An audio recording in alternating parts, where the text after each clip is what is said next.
Hey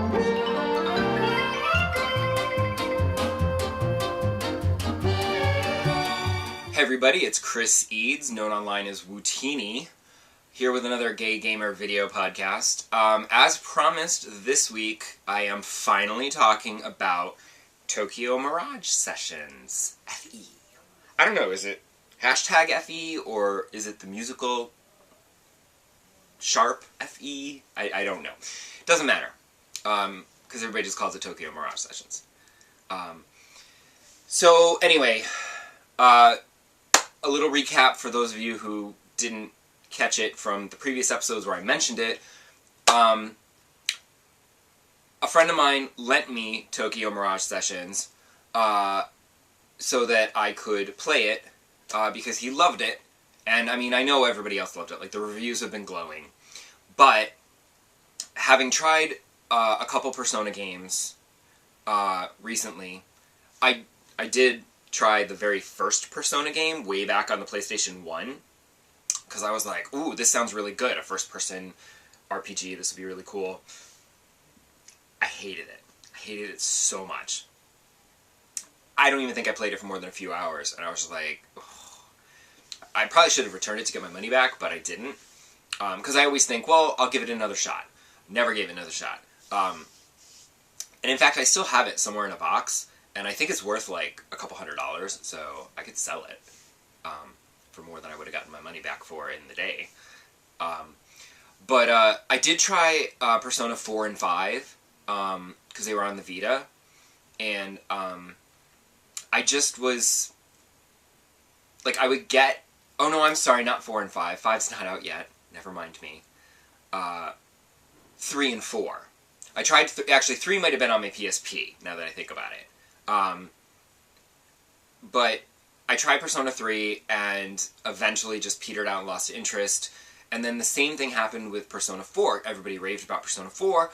I played it on my Vita and once again petered out and lost interest, because while the storyline and the character interactions and all that was very interesting, the dungeons was basically a randomly generated group of corridors that you went through and found random items and battled random enemies in order to grind up so that you could keep going up and up and up the levels until you beat the boss. Then you would just do it all over again. And I just found it, like, really repetitive, and, like, there was no character because they were randomly generated. I think they were randomly generated. If they weren't randomly generated dungeons, then they might as well have been. They felt like it. But there was, like, no personality, no character. It felt random, so it was just like, let's just keep going. And so it just felt like grinding, and it was really repetitive and kind of boring.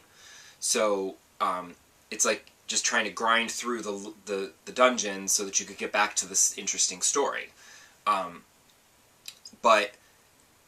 So I wasn't interested in Tokyo Mirage Sessions because I was like, no, I'm not doing it. And you might recall the episode where I talked about the demo that I played at Nintendo World, now Nintendo New York, and how I was just like, no, didn't like it. It's the same kind of thing. I mean, the battles are like, you know, super epic and over-the-top, colorful, and great. But the dungeon that I was walking through was kind of repetitive and boring, and I was like, this does not seem like fun to me. Also, to its detriment, the demo was just the battle sequences, and it didn't give you anything of the story. Not that the story is any great shakes, but I'll get to that in a minute.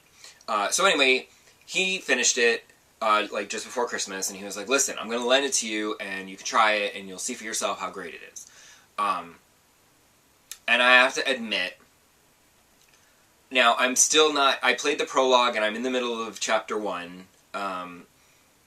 maybe a little further than the middle of Chapter 1, I don't know exactly, but I have to admit, he might be right. I'm not going to say he's right. I'm saying he might be right. It's still early days yet. I always can do a little bit of these games, and then I get bored. But so far, so good. The story is kind of insane. It's sort of musically based.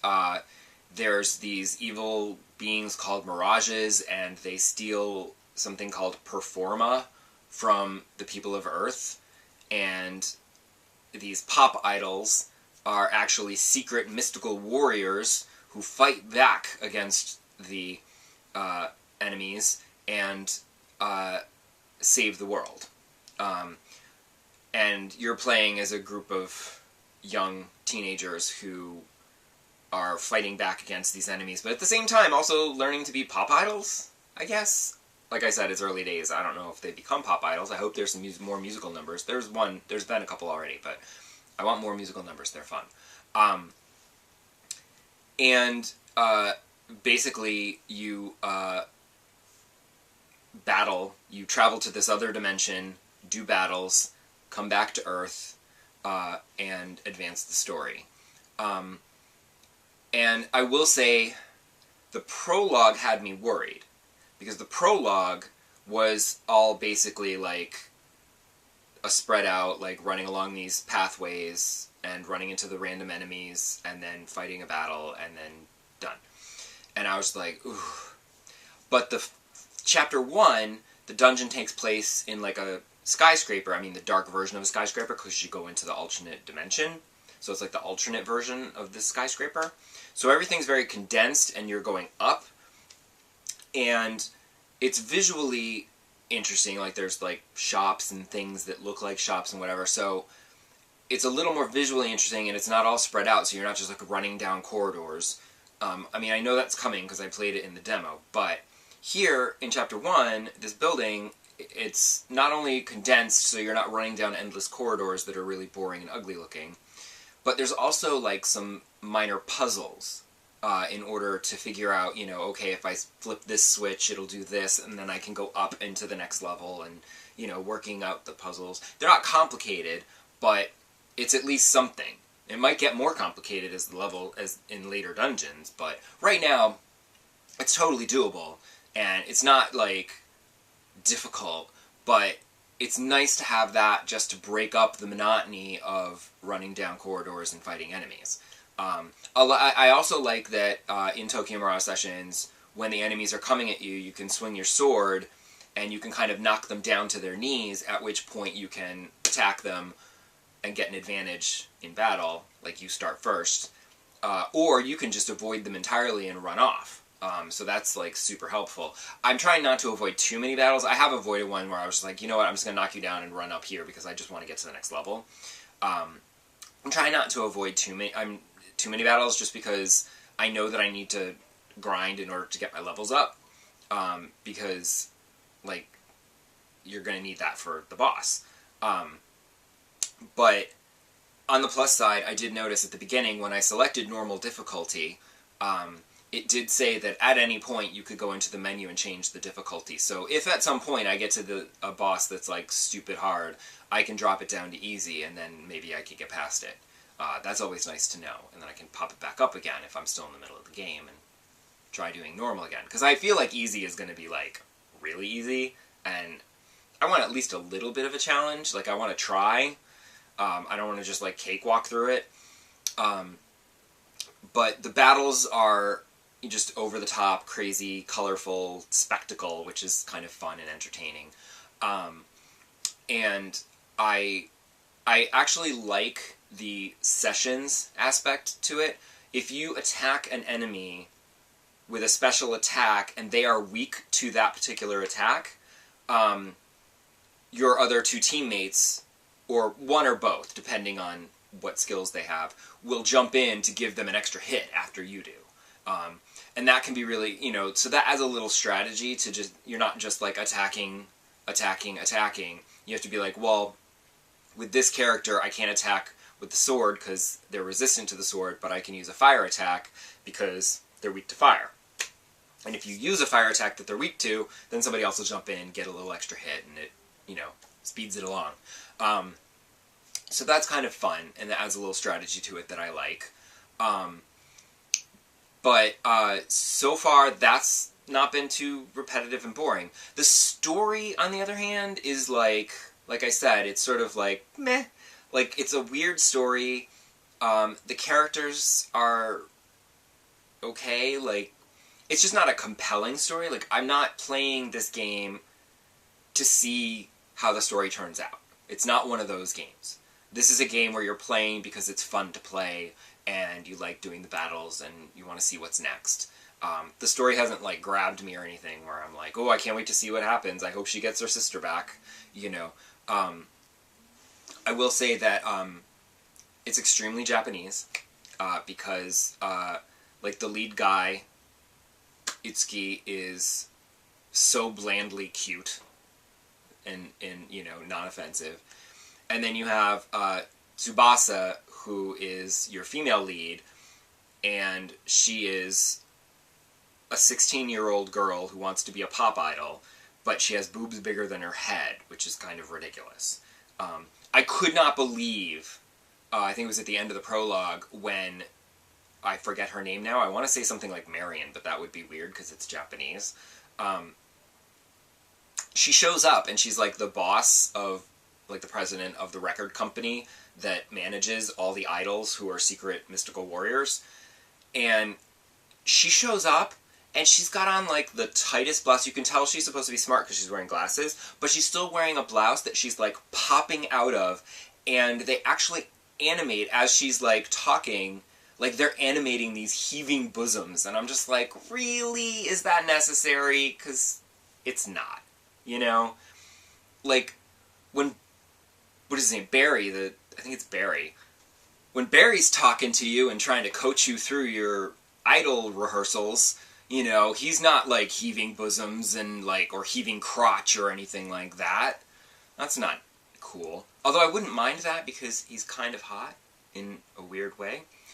I mean, like, his personality is weird. He's just kind of hot. Yeah, like, the story's just kind of weird, but in an entertainingly weird way.